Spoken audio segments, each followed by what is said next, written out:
बिस्मिल्लाहिर्रहमानिर्रहीम। अस्सलाम वालेकुम। मैं हूं अली असगर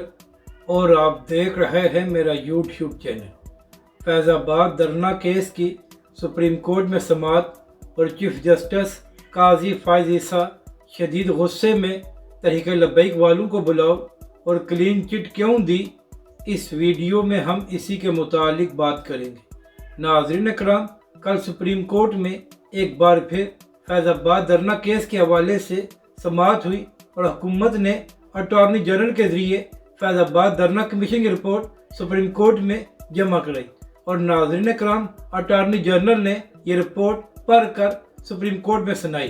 तो नाज़रीन कराम, जब अटॉर्नी जनरल ने ये रिपोर्ट सुप्रीम कोर्ट में सुनाई तो उसके बाद चीफ जस्टिस साहब बड़े गुस्सा हुए और फरमाने लगे कि लगता यह है कि जिन लोगों ने ये रिपोर्ट तैयार की है उनको कानून और आइन का कोई पता नहीं था, और ये भी लगता है कि उनको पंजाब हुकूमत से बुग़्ज़ था, इसलिए सारा मलबा पंजाब हुकूमत पर डाल दिया गया है। नाज़रीन कराम, चीफ जस्टिस ने यह भी फरमाया कि लगता यह है कि फैज़ाबाद धरना कमीशन का एक ही काम था कि फैज़ हमीद को बरी किया जाए और उसको क्लीन चिट दी जाए। यानी कि नाज़रीन कराम, फैज़ाबाद धरना कमीशन ने जो जनरल फैज़ हमीद को क्लीन चिट दी है कि कोई सबूत नहीं मिला कि फैज़ाबाद धरने के पीछे फैज़ हमीद का हाथ था, तो ये बात चीफ जस्टिस काजी फ़ाइज़ ईसा साहब को पसंद नहीं आई। मगर नाज़रीन कराम, मामला ये है कि जब शाहिद खाकान अब्बासी जो 2017 में वज़ीर आज़म थे और इसी तरह एहसन इकबाल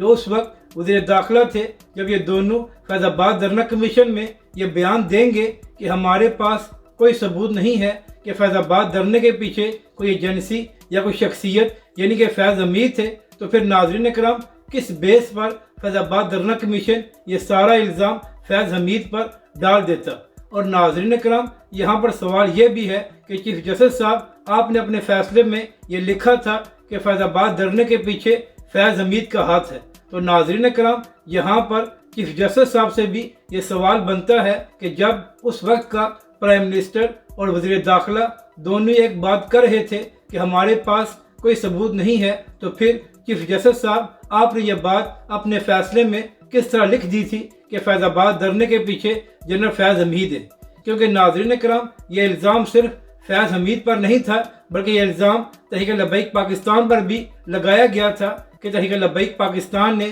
फैज़ाबाद का धरना फैज़ हमीद के कहने पर दिया था या तहरीक लब्बैक के धरने को फैज़ हमीद की सपोर्ट हासिल थी। हालांकि नाज़रीन कराम, तहरीक लब्बैक पाकिस्तान और अल्लामा खादिम हुसैन रिज़वी अलैहिर्रहमा तो ख़त्म नबूवत के मामले पर मैदान में आए थे। नाज़रीन कराम, यहाँ पर अहम बात यह है कि जब अटॉर्नी जनरल ये रिपोर्ट पढ़कर सुना रहे थे तो उसमें यह भी लिखा था कि 2017 में नून लीगी हुकूमत की जानिब से एक तरमीम की गई थी और उसमें एक हल्फनामे में तब्दीली की गई थी, जिसकी वजह से ये सारा मामला शुरू हुआ। तो नाज़रीन कराम, वैसे तो रिपोर्ट के हवाले से काजी फ़ाइज़ ईसा ने बड़े सवाल किए, मगर काजी साहब ने यह सवाल नहीं किया अटॉर्नी जनरल से कि आखिर नून लीग की हुकूमत ने ख़त्म नबूवत के हल्फनामे में क्यों तब्दीली की थी और इसके ज़रिए नून लीग किसको फ़ायदा देना चाहती थी, जिसकी वजह से तहरीक लब्बैक पाकिस्तान मैदान में आई और तहरीक लब्बैक पाकिस्तान ने धरना दिया। और फिर नाज़रीन कराम, इसी रिपोर्ट के हवाले से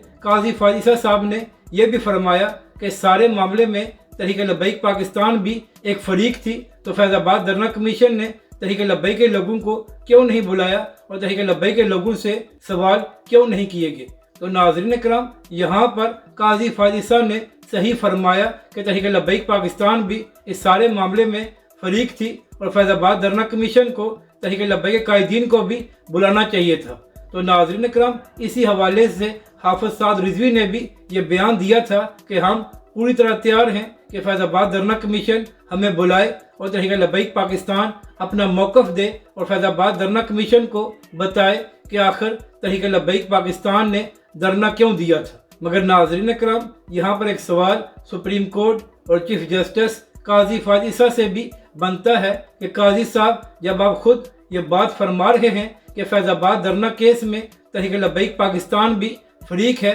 तो काजी साहब, आप 2017 से इस केस की समाअत कर रहे हैं, तो जब आप खुद ये बात तस्लीम करते हैं कि तहरीक लब्बैक पाकिस्तान भी इस सारे मामले में فریق ہے تو پھر قاضی صاحب آپ نے سپریم کورٹ میں تحریک لبیک پاکستان اور اس کے قائدین کو کیوں نہیں بلایا تاکہ تحریک لبیک پاکستان بھی اپنا موقف دے سکے؟ حالانکہ ناظرین کرام جب بھی فیض آباد دھرنا کیس کی سماعت ہوئی ہے تو چیف جسٹس صاحب کچھ نہ کچھ تحریک لبیک کے حوالے سے فرماتے رہے ہیں، یہاں تک کہ قاضی صاحب نے تو یہ بھی فرمایا تھا کہ علامہ خادم حسین رضوی علیہ الرحمہ کے نام کے ساتھ حافظ کیوں لکھا گیا ہے، حالانکہ سب جانتے تھے کہ علامہ خادم حسین رضوی علیہ الرحمہ حافظ قرآن تھے تو اس لیے ان کے نام کے ساتھ حافظ لکھا گیا تھا۔ مگر ناظرین کرام چیف جسٹس قاضی فاضل صاحب نے اس بات پر بھی اعتراض کیا تھا، تو قاضی صاحب جو بات آپ فیض آباد دھرنا کمیشن سے پوچھ رہے ہیں کہ انہوں نے تحریک لبیک والوں کو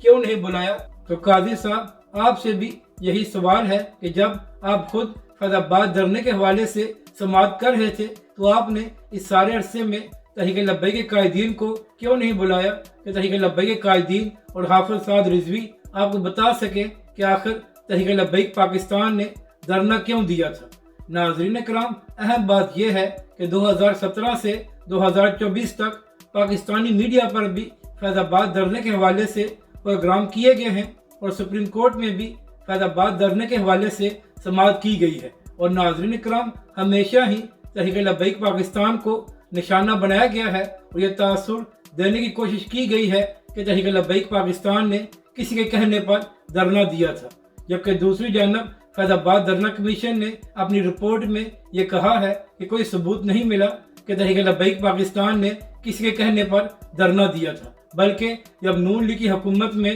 ایک متنازع ترمیم کی گئی اور ختم نبوت کے حلف نامے میں تبدیلی کی گئی تو اس کے بعد تحریک لبیک پاکستان نے دھرنا دیا تھا۔ اور ناظرین اکرام آخری بات یہ ہے کہ بڑے بڑے صحافیوں نے نون لیگ کے لوگوں کو بلا کر ان سے فیض آباد دھرنے کے حوالے سے بات کی ہے اور یک طرفہ طور پر تحریک لبیک پاکستان پر تنقید کی ہے، مگر ناظرین اکرام کسی بھی صحافی اور اینکر کی یہ ہمت نہیں ہوئی کہ وہ نون لیگ کے لوگوں سے یہ سوال کر سکے کہ آخر انہوں نے ختم نبوت کے حلف نامے میں کیوں تبدیلی کی تھی جس کے بعد تحریک لبیک پاکستان نے دھرنا دیا تھا۔ اور ناظرین کرام نون لیگ کے لوگوں سے یہ بھی سوال ہونا چاہیے کہ آخر نون لیگ کی حکومت نے اس حلف نامے میں تبدیلی کیوں کی تھی اور تبدیلی کے ذریعے کس کو فائدہ دینا چاہتے تھے، مگر ناظرین کرام جو لوگ تحریک لبیک پاکستان پر الزام لگایا کرتے تھے وہ بری طرح ایکسپوز ہوئے ہیں اور ایک بار پھر تحریک لبیک پاکستان اور اس کے قائدین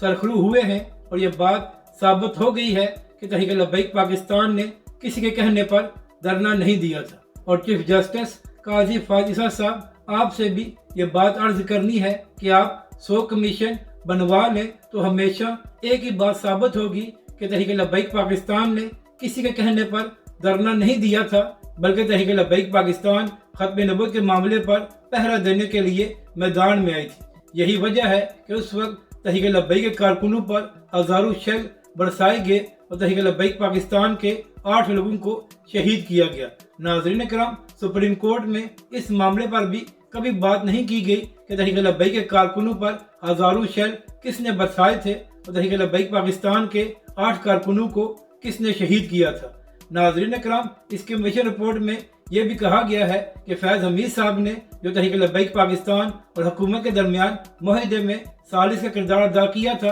تو وہ بھی آرمی چیف کی اجازت سے کیا تھا، تو لہٰذا اس سارے معاملے میں فیض آباد دھرنا کمیشن نے فیض حمید صاحب کو کلین چٹ دی ہے۔ تو لگتا یہ ہے کہ ناظرین کرام چیف جسٹس قاضی فاضل صاحب کو یہ بات پسند نہیں آئی کہ آخر فیض حمید صاحب کو کلین چٹ کیوں دی گئی ہے، کیونکہ ناظرین کرام 2017 میں ہی قاضی فاضل صاحب اپنے فیصلے میں یہ بات لکھ چکے تھے کہ فیض آباد دھرنے کے پیچھے فیض حمید صاحب ہیں۔ تو ناظرین کرام اب آخر میں یہ سوال چیف جسٹس قاضی فاضل سے ہے کہ آپ کے پاس کیا ثبوت تھا کہ آپ نے اپنے فیصلے میں اتنی بڑی بات لکھ دی تھی کہ فیض آباد دھرنے کے پیچھے فیض حمید صاحب ہیں۔ اگر آپ کو یہ ویڈیو اچھی لگے تو اسے لائک اور شیئر ضرور کریں اور ہمارے اس چینل کو بھی سبسکرائب کریں۔